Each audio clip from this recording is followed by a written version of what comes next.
Bugbog ang inabot ng lalaki matapos aktong nahuling nagnakaw ng motorsiklo alas 2:40 ng umaga kahapon, July 25 sa barangay Quezante, Makilala, Cotabato. Kinilala ang 23 anyos na sospek na si alias Dither na residente ng Sitio Santa Cruz, Poblacion, Makilala. Matagumpay nitong nakuha ang isang motorsiklo pero hindi pa ito nadala at binalikan pa ang isa pang motorsiklo at doon na ito nahuli ng may-ari na si Paul Richie Baluyot, 35 taong gulang na residente ng nasabing lugar. Sakto namang nagpapatrolya ang ilang Barangay Peacekeeping Action Team o BIPAT kaya nahuli ang sospek pero dahil nagising na rin ang ilang mga residente sa lugar kaya ginulpi ito kung saan nagtamo ito ng mapasa sa muka. Napag-alaman na una nang na-monitor ang sospek dahil sa parehong kaso sa bayan ng Mlang.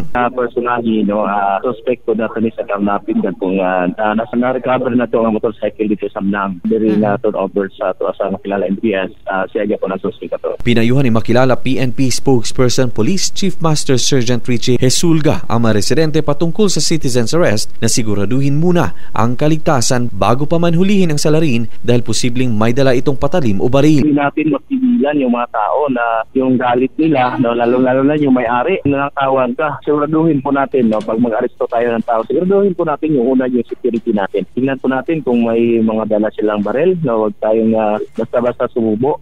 Kasalukuyang nakakustodiya sa Makilala Police Station ang sospek na mahaharap sa kasong karnaping. Luigi Alan Totor, NDBC, Bida Balita.